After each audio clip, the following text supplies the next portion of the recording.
A child vanished into thin air, and a family's silence has only deepened the mystery. This is a story of 7-year-old Gus Lamont, the boy who disappeared from his family's remote South Australian property and sparked one of the most haunting searches in recent memory.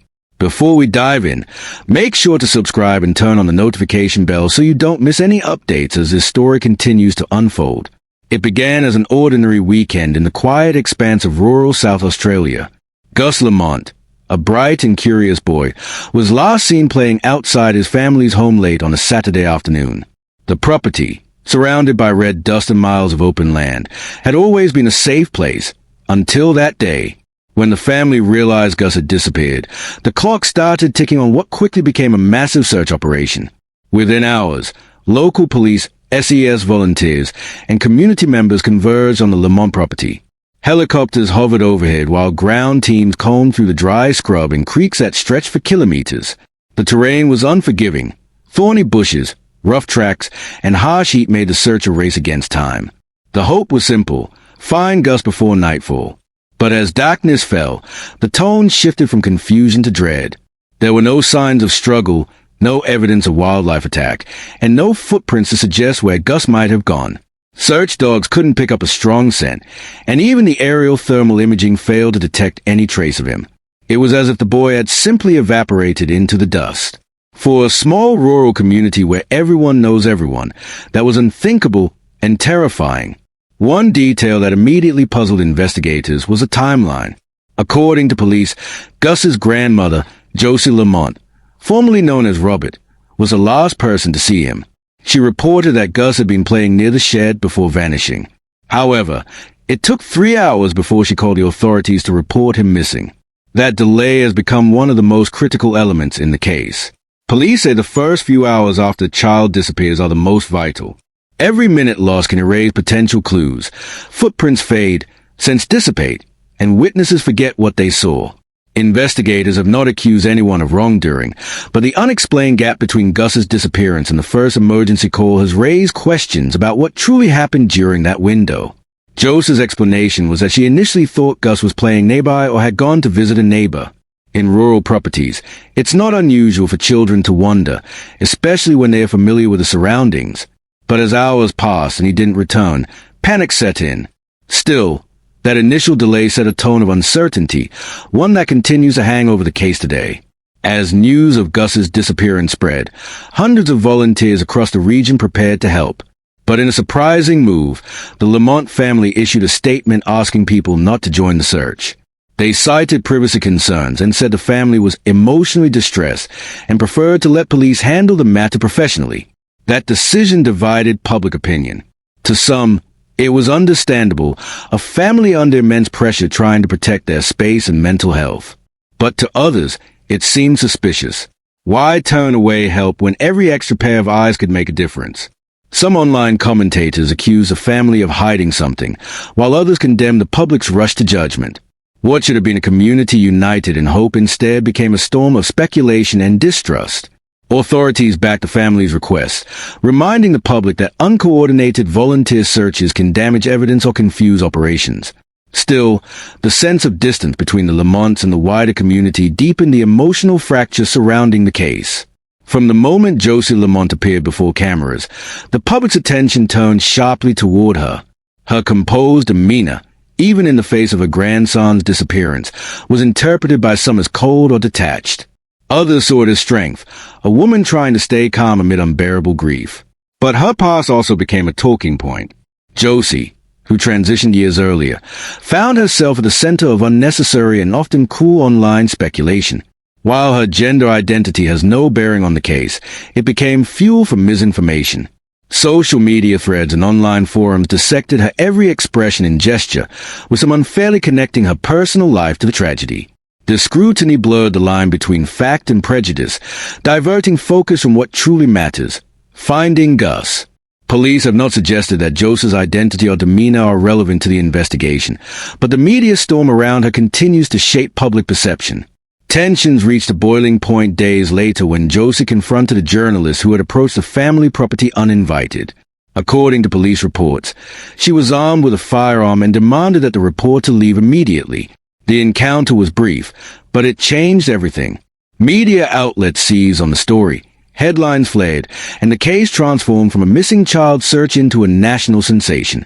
Authorities responded swiftly, confiscating the weapon and questioning Josie, though she was later released without charges. Police emphasized that the firearm was legally owned and that no one had been harmed. Still, the damage was done. The image of a grandmother pointing a gun at a journalist painted the family in a harsh light, further isolating them from the public. What began as a plea for privacy had now become a national debate about boundaries, grief, and suspicion. Days turned into weeks, and yet the search teams had nothing to show. No footprints, no pieces of clothing, no personal belongings.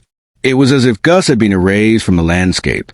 Police expanded the search radius, brought in specialist trackers, and even drained nearby water tanks. Still, the ground remained silent. The lack of evidence left investigators grappling with possibilities, from abduction to misadventure to something entirely unforeseen. Search coordinators admitted the case had reached a frustrating impasse. Every lead either went cold or led nowhere. Detectives interviewed neighbors, truck drivers, and farmhands across the region, but none could recall seeing the boy or anything unusual that day. For a disappearance to leave no trace at all in such open terrain is deeply unsettling, and it's that very absence that fuels ongoing public fascination. One critical area of focus remains the missing hours between when Gus was last seen and when police were finally alerted. Investigators are reconstructing that timeline minute by minute: who was at the property, what phone calls are made, and what movement occurred in or out of the area. Data from mobile towers, vehicle trackers, and security cameras from nearby roads are all under review. Police sources say that while there's no confirmed evidence of foul play, the lack of clarity during that window makes it impossible to rule anything out. They're exploring every angle, from an accidental injury covered up out of panic to a deliberate concealment of information. But until new evidence emerges, those hours remain a black hole in the investigation. The Lamont's isolation, both physical and emotional, has made this case uniquely challenging. Living miles from the nearest town, communication is limited, and neighbors are few. The family's internal struggles, coupled with the intense media spotlight, have painted a complex picture. Some see them as victims of circumstance, others see secrecy. Every detail, from their interactions with police to the smallest hesitation in interviews, has been dissected online. The delay in reporting Gus missing continues to cloud public trust. In missing person cases, perception often becomes reality, and that's what has happened here.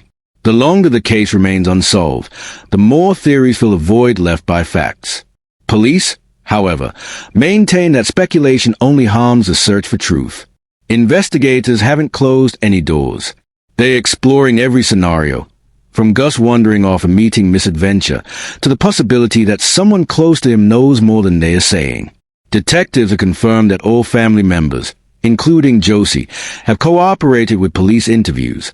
But as of now, there's no concrete lead pointing toward abduction, accident, or intentional harm. Psychological experts assisting in the investigation say that in rural disappearances like this, the line between accident and concealment can blur. People panic, make poor decisions, or misjudge how quickly a small mistake can spiral into tragedy. For now, all anyone can do is wait for one tip, one clue, one break that could finally tell the truth of what happened to Gus Lamont. As the days pass, police continue to urge calm. They've asked the public to avoid rumor and speculation, reminding everyone that misinformation can derail an already fragile investigation. Instead, they're appealing for credible information, no matter how small or seemingly insignificant, that could help locate Gus or explain his disappearance. The case remains open, active, and deeply painful for everyone involved. Somewhere out there, answers exist.